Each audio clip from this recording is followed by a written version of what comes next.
Out with one artist and in with another. After that debacle with Celeste Jolicoeur, I head over to Maverick Johnston's studio at Odeon Pictures to attend my audition. I take the elevator up and buzz the intercom.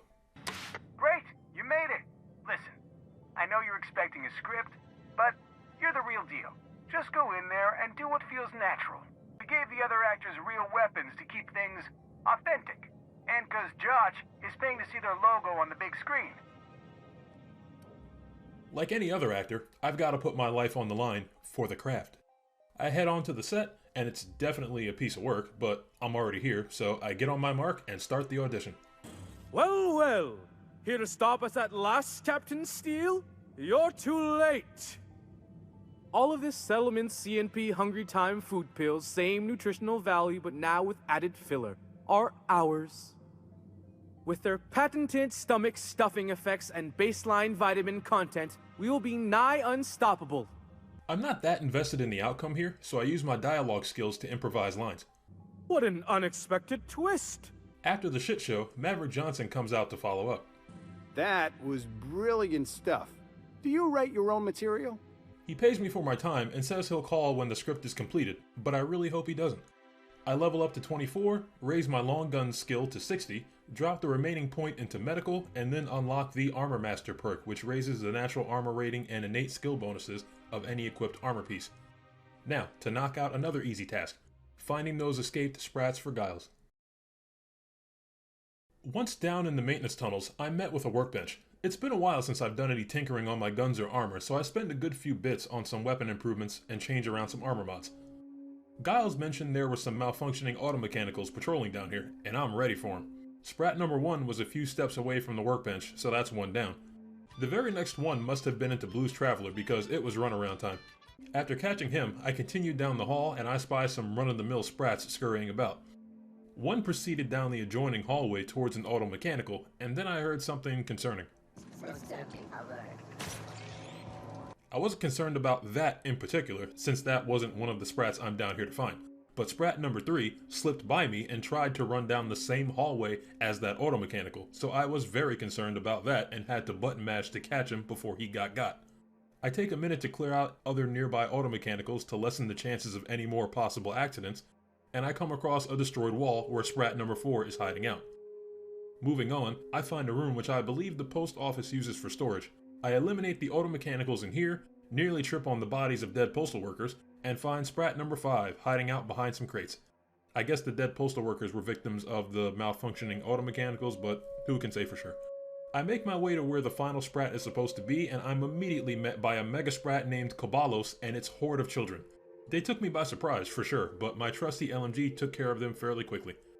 Sprat number 6 was hiding out in the back of their room, using someone's skeleton as a chew toy. Cute. With all the sprats found, I head back to the surface and hand them over to Giles. Truly? Why, this is marvelous! And all safe and sound.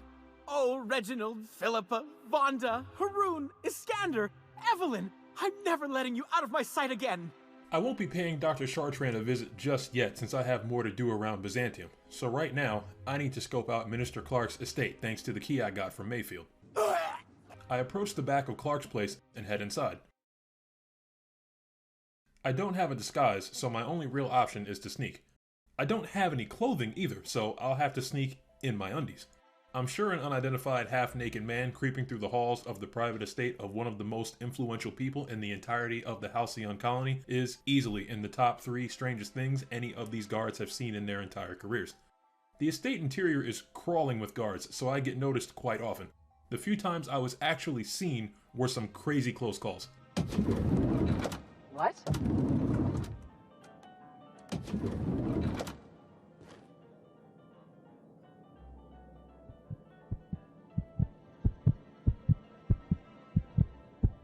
Guess I'm seeing things.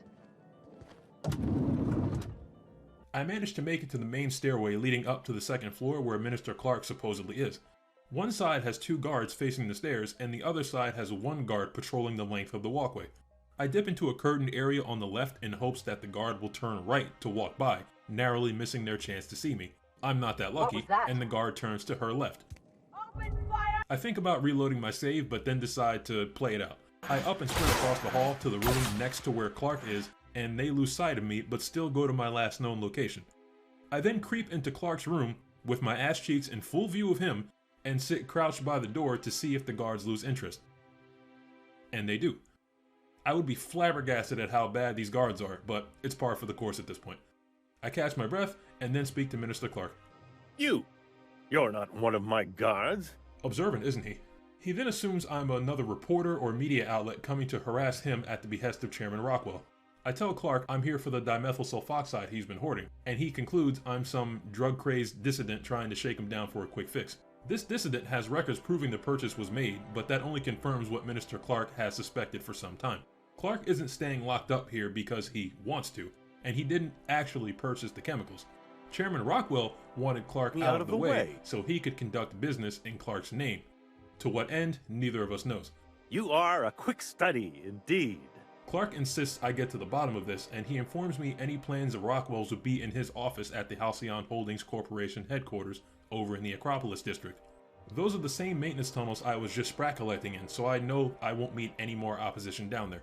Clark hands me an access card to get me up and into Rockwell's office once I'm in the building, and I go to leave, Wait. but Clark has a request. Rockwell has one of the only terminals capable of transmitting to the Earthbound message drone.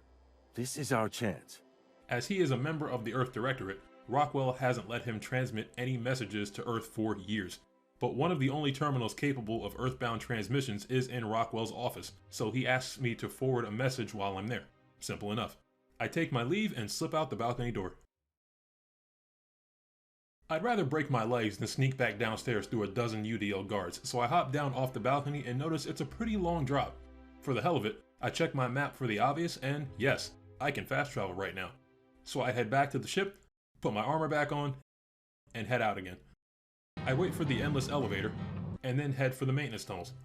All that running was for nothing because my lockpick skill is insufficient to get through the door leading up into the HHC headquarters, so it's time to try something else. Something they won't expect. I head topside and sprint right up to the HHC building's front gate. As expected, I got stopped by a guard. The Acropolis district is off limits. Move along. I use persuasion to let the guard know my pockets are mighty heavy and I need her to hold some of these bits for me. She gives me a wink and a nudge and lets me pass. Did I say restricted area? Slip of the tongue. Truth be told, that was significantly easier than I expected. I make it into the HHC headquarters and god damn, it looks nice in here. I walk through the security checkpoint and speak with the guard controlling the gate. Please step away. This entry is for high priority HHC business only. I show him the access card that Minister Clark gave me and he approves it at a glance. Huh. I didn't realize we were still using those iridescent stickers. But this looks right. Then he wants me to relinquish my weapons and fill out a specific form for each individual weapon. I'm still carrying a minor amount of rage from the post office incident, but luckily, the guard happens to be out of forms, so he doesn't get to see what the end of my rifle looks like. He just warns me not to try anything funny and lets me through. I take the elevator to the top floor and step out to see a receptionist surrounded by UDL guards. I politely check each of the doors near the elevator on the off chance there may be some good loot up here. The one door I could go through requires a lockpicking skill of 100, so that ain't happening. I skate by the receptionist and use the access card to head into Rockwell's office when I hear something. Excuse me, just a moment. Is there something I can do for you? Anyway, I head over to Rockwell's personal terminal to look for plans or evidence of. It takes one click to send Minister Clark's Earthbound message, so I do just that. My other option is to view a priority message, so I do that next. It's the outline of a televised colony-wide presentation. I go to print the ministry keycard since it's the only other option, and the presentation starts to play. Good afternoon. I'm Chairman Rockwell, and I'm here to address a serious issue facing us. As you all know, our colony has been successful beyond our wildest dreams. Unfortunately, we've recently discovered that our food supply will not be able to sustain Halcyon's population in the long term. Everyone will die. Everyone will slowly stop living from malnutrition. But we're doing it together, and that's what matters. I fucking swear, if someone doesn't give me something to read that will placate the masses soon, all of you will find yourselves violently unemployed. but I can assure you there's nothing to fear. We've got a solution. It's called the Lifetime Employment Program. We will freeze most of the colony to preserve resources, while the best and brightest of Byzantium continue living in prosperity. Look, you idiots! How many times do I have to tell you we can't say shit like that? Fire whoever wrote this! While Halcyon's brightest minds solve the problem of our nutritional shortage, the rest of the colony will be placed in suspended animation. Individuals will be revived on a rotating basis, so that every Halcyonite can be part of the important work of saving our colony. By testing paperweights. Sorry, couldn't resist. Let's go again. And someday, in the not-too-distant future when we've solved this crisis, we'll all be back together again working for the good of Halcyon. Until then, the board shall provide for the deserving just as it always has. So, obey your supervisors, take your vitamins, follow your corporate-mandated grooming rituals, and rest assured with the board on your side, there is nothing to worry about. I'll tell you what, if there's ever a live-action adaptation of this game, I want Kevin Spacey to play Chairman Rockwell. Wait, can Kevin Spacey still get parts? I slip out of Rockwell's office, politely close the door behind me, and take the elevator back down to quietly walk out of the building. Dr. Chartrand told us shit was bad, but it's just now sinking in. This place has gone to heck in a hamsterball. The good chairman has the dimethyl sulfoxide locked up in a laboratory beneath the Ministry of Accuracy and Morale, so that's where I'm headed. The buildings in this city are really something. These appear to be standard offices, but there's a restricted access section in the back, and I still don't have a disguise, so I'll need a way in. I have a look around until I stumble across the HR office and see an accessible terminal, so I have a look. This terminal is for recording workplace complaints, and there's only one here, so let's see. Caroline writes that someone named Theodore keeps stealing her lunch. Caroline says she'll wait in the cafeteria to catch him in the act, and, sure enough, she's the only named NPC up here, so it wasn't hard to find her. Sorry, I'm kinda in the middle of something. I tell her I want to talk to her about Theodore. I knew it. He's eating your lunch too, isn't he? Next, I mention I want to deliver a formal reprimand to Theodore, but I don't have an ID yet, so she graciously offers to get me into the lab. Hold, I need a favor. Think you could let my friend through just this once? After all, you still owe me. Fine. But I don't want to hear anything about the ketchup packet incident ever again. I'd like to know about that ketchup packet incident, but oh well. There's a locked door in sight, so I try to access it, but the nearby guards start to turn hostile, and a gunfight will complicate things right now, so I leave it alone. I bypass the two guards posted up by the elevator and head down to the labs. I still have no disguise, and this place will no doubt be crawling with guards, so I can't even begin to plan a stealthy approach to my objective. I duck into a room off to the right, and it's full of lockers. One of these has gotta have... Oh, there we go. Since any movement whatsoever drains the disguise, I do my best to navigate this labyrinth of rooms and hallways. When my first charge wears off, I just crouch and continue on, but a corporate commander still caught up to me. No visitors allowed. I fast forward through the dialogue options, but I managed to catch a line where this commander also references the ketchup packet incident. I really want to know what happened now. The commander tells me to get lost, and the irony was not lost on me.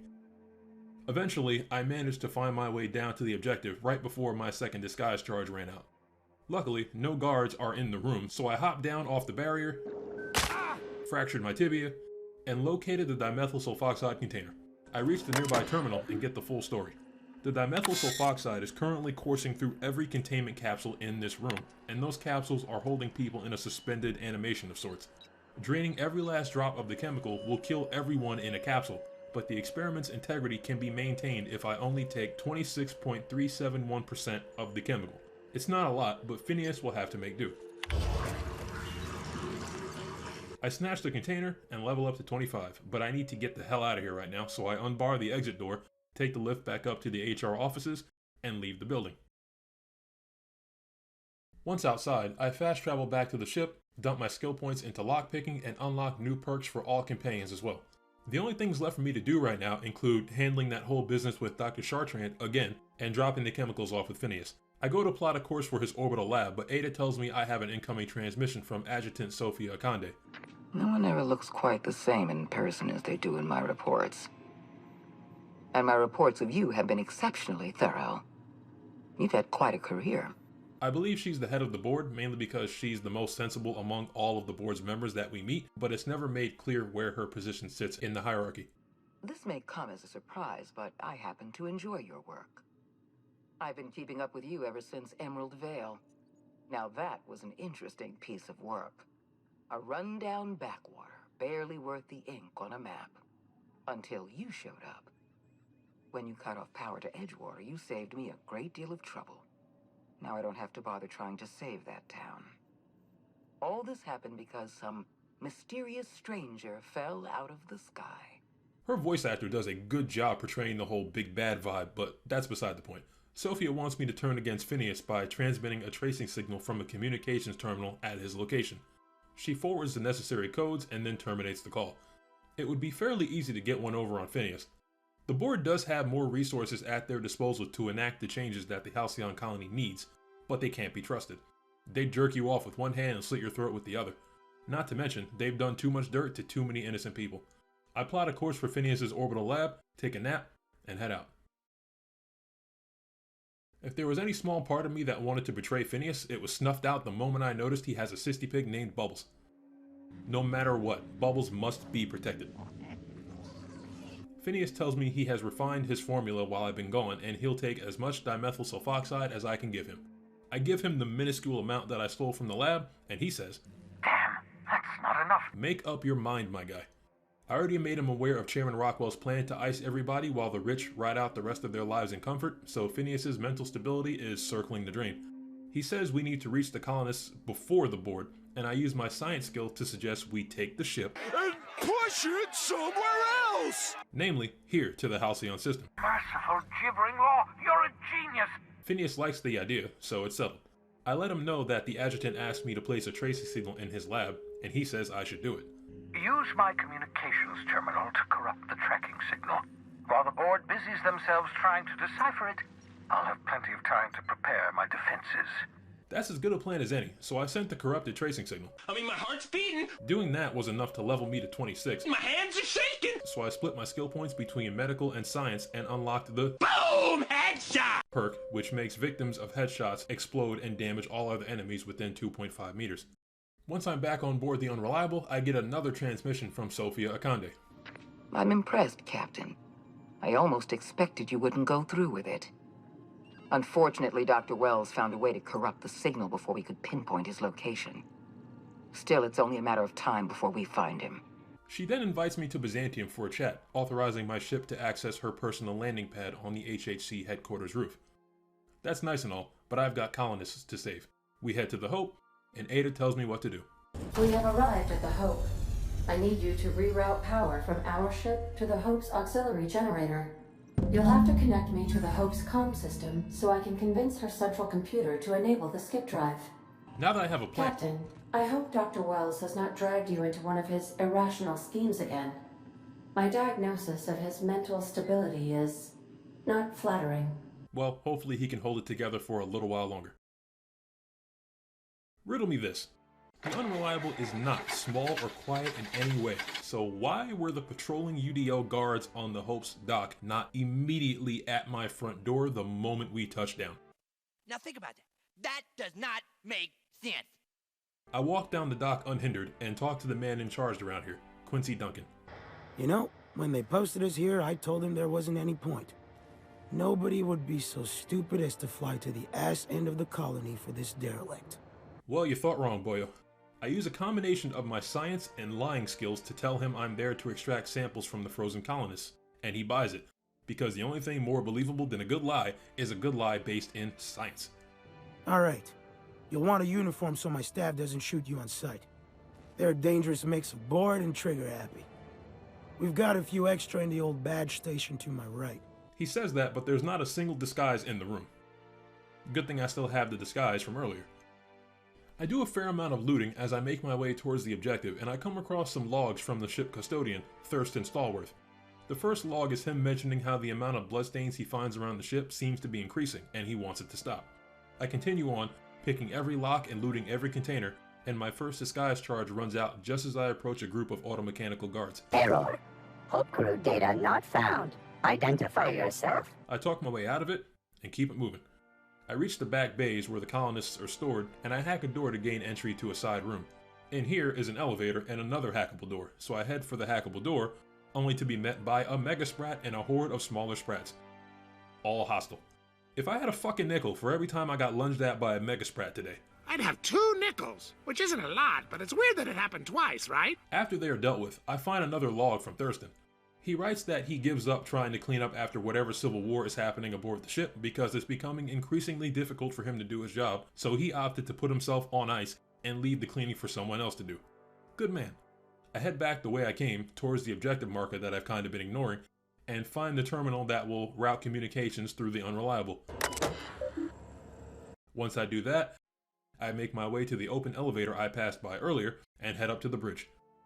It's crawling with guards up here too, so I continue looting until my disguise charge is nearly out. Then I find a stealthy route out of one of the back rooms and onto the ship's bridge. I hit the terminal and patch Ada through. Greetings, Captain. I am speaking to you through the Hope's computer system. It's a rather cramped feeling, but it'll do.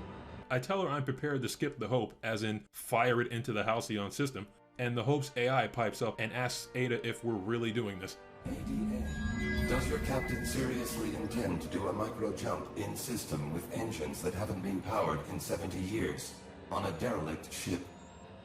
That is what my captain intends, yes.